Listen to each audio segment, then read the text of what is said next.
Welcome back to JRG Guitars. Up today, a little bit of some modifications and experimentation, if you will, on this Strat style guitar from Harley Benton.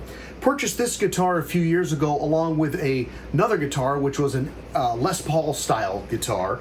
I did some modifications on that guitar already, and I'll link to that video so you can take a look at what I did there. It was an interesting one for sure. But for this one, I have some electronics mods that I want to do and some actual fretboard mods that I want to do. Starting here with the electronics, I'm going to swap out this single coil in the bridge for a JB Junior, which I actually already have on hand. It's a humbucker sized, single coil sized humbucker that we'll put here in the bridge. I'm going to get rid of the two-tone system.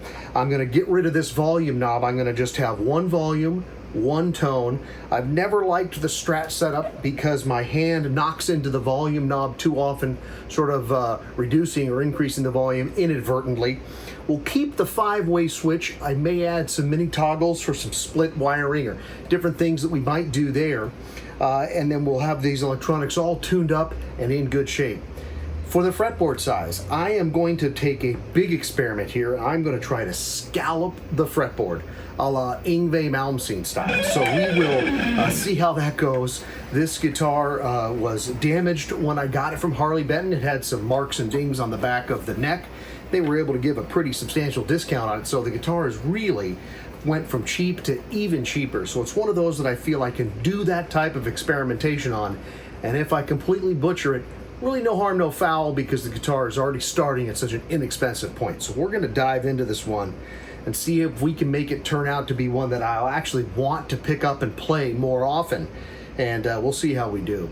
So if you're interested in this type of video or any other guitar related stuff, I urge you to please hit the like button, press the subscribe button, even ring that bell for notifications so you'll know when the next video is coming out. But for now, let's dive into this one and see what we can make happen.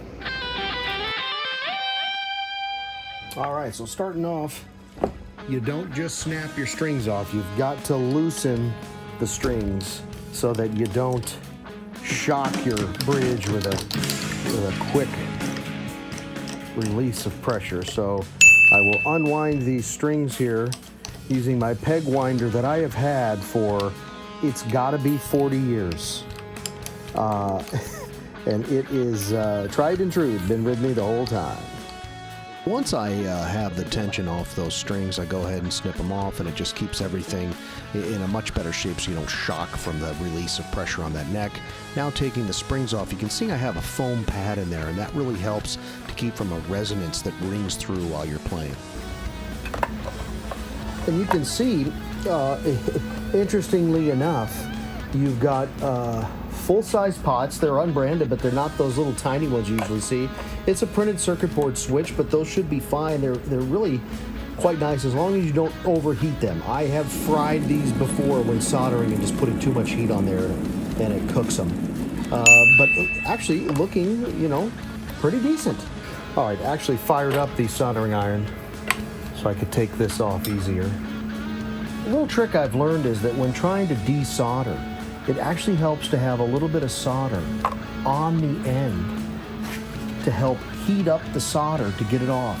Something I never knew and struggled with for a very long time. I believe it was a Phillip McKnight video that keyed me in on that.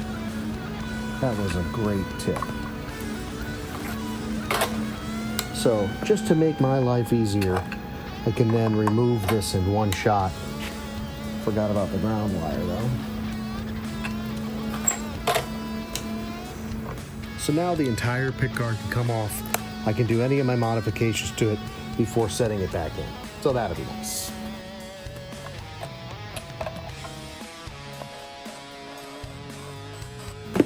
Some of these felt a little stripped. Yeah, I'll say. I can look at these holes here. And you can see how huge and widened out that hole is. Just, I don't even know how this neck was hanging on in there, but we may have to dowel pin and fix some of those. But again, nevertheless, a cheap guitar enabling us to do these modifications. All right, so here we go. I've got the neck in my little sort of curved claw there. It's clamped down pretty tightly. We're gonna see how this will work. I have this file, which is just the cheapest file, not even that sharp, but I wanna see how I can do. I'm gonna start here on this last fret.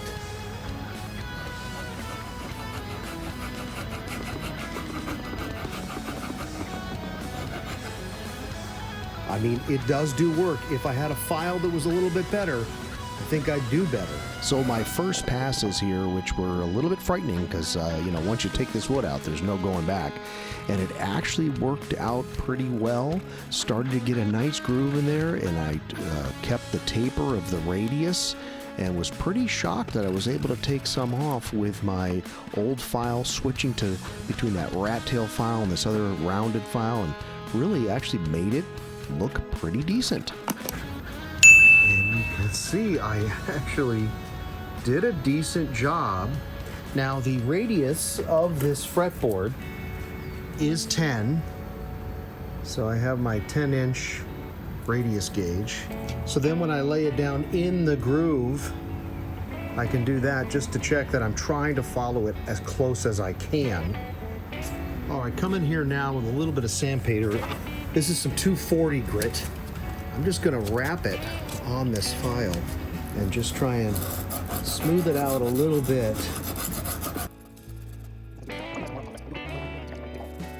Now we'll come in with a little bit of 1000, see how we do. I will end up coating this maybe with some True Oil or something, but we'll come in here with the 1000 grit. Looks pretty good, and just a little bit of moisture.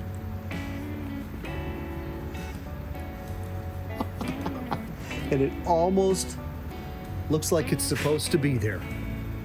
Incredible. We are gonna keep at it. All right, so here we are, going along pretty well. It is getting more difficult as I go further up and I get larger spacing, because my file now doesn't, you can see here, it's just a perfect fit. But as I've come up here, I have to start getting edges. And I don't have a million files with a bunch of different diameter, you know, file blades on there. So it becomes hard to create a nice taper. I do have a rasp here. I have a couple rasps. This really does a good job at taking wood quickly. I have to be careful. So I was trying to go down to meet just the top of the dot marker. I went a little far here, as you can see, but that's okay. We're gonna end up, I'll dot crazy glue that. I'll do whatever I have to do to clean that up. So you can see I went from the back edge up to that 15th fret, now starting on the 14th fret.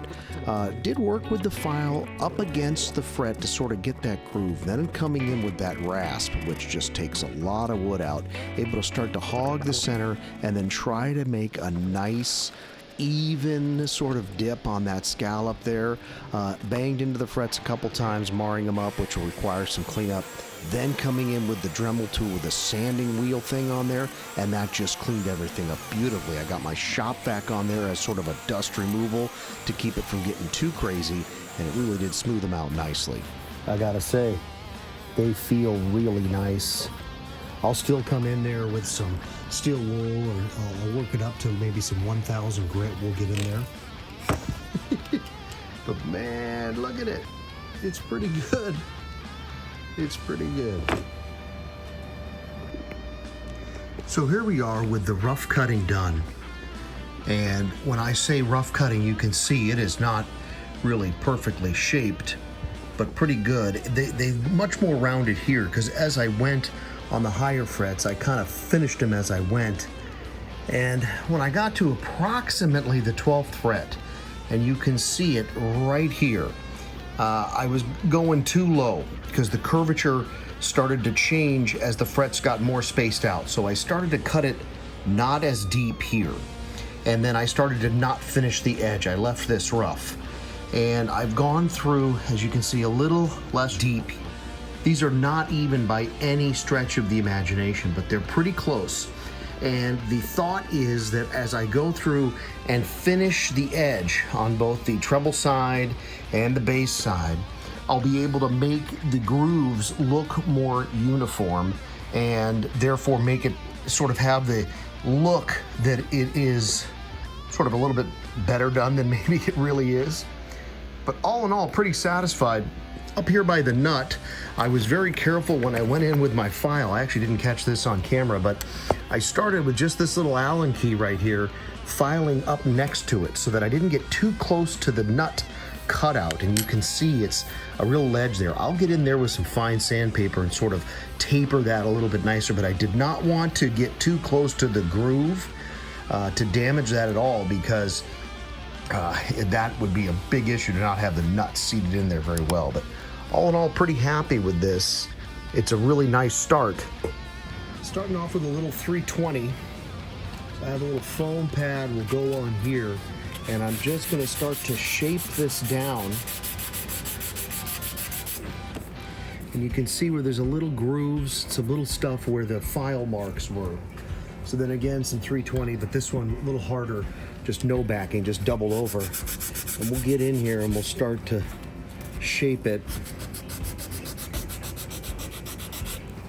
And then on the edge, we'll just give it a little kiss, a little round over, kind of like that.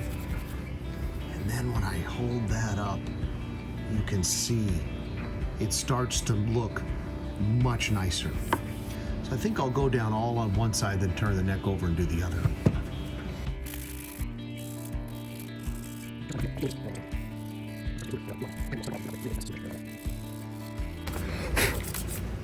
So then when I look there, boy, they start to look a little more uniform, just a little nicer. Boy, these fret ends feel good.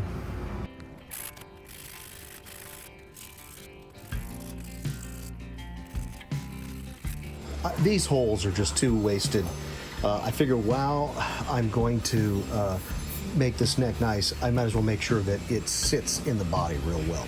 So I've got a drill bit here and I've marked it. I've got some actually pre-cut dowel pins that should work perfect. I'll wood glue them in. So I've made a little depth marker so that I won't go into the fretboard, but I can get into here. I'm just gonna drill these out, put some glue in.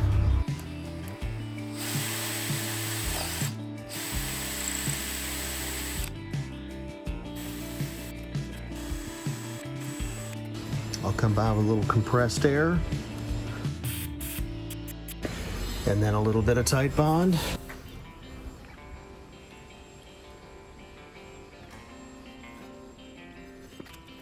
And then just for overkill's sake, we'll make sure we've got glue all over the dowel.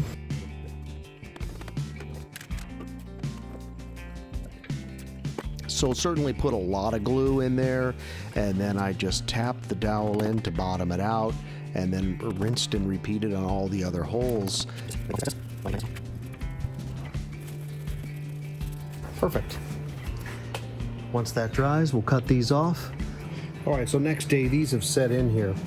Some of these guys have these really nice, I think it's like a Japanese flat saw knife, and they cut these things really nice. I don't have anything like that, but what I do have is this coping saw.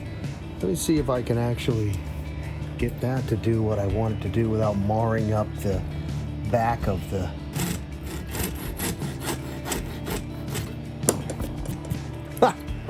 pretty nice. Well, this last one I dug in here a little bit, but I think we'll be okay. No matter what I do, even though these didn't fill perfectly, it's going to be better than what was there before. So it was time to take this nut out, and I knew that this thing has a very high likelihood of breaking when I take it out. So I came in with my little razor knife here, scored up the edges and the sides. I tried to get everything as best I could, and it just was set in with too much glue. So here I am with some sort of flat nose pliers, trying to get it up just a little bit. Worked it, couldn't get it, and finally a little piece broke off, and that was it. I knew I would have to buy a new nut, so then I didn't care if it came off in many pieces. This was just a cheap plastic nut, so it'll be an upgrade. I was hoping to not have to do that, but it'll be good, and it looks like the dryer's done. All right, I think we're gonna have to sort of cut it off right there. As I was removing that nut and it broke, as you can see there right at the end, it meant I'd need to order a new nut. It would take a few days to get here, so this seems like a good place to sort of halt the action and then come out with a part 2 here once I get the nut and can complete everything. Electronics still need to happen. We'll still need to touch up the back of that neck, do some fret work, and of course assemble the whole thing, plug it in, and see how it sounds. So thank you very much for staying in here to the end of the video. I sure do appreciate it. If you're liking this type of content, and certainly if you want to see how this project turns out, I urge you to hit that like button, press the subscribe button, and ring that bell for future notifications, and you'll know when the next video is coming out for you to take a look at. So thank you very much. We'll see you next time on JRG Guitars. JRG Guitar.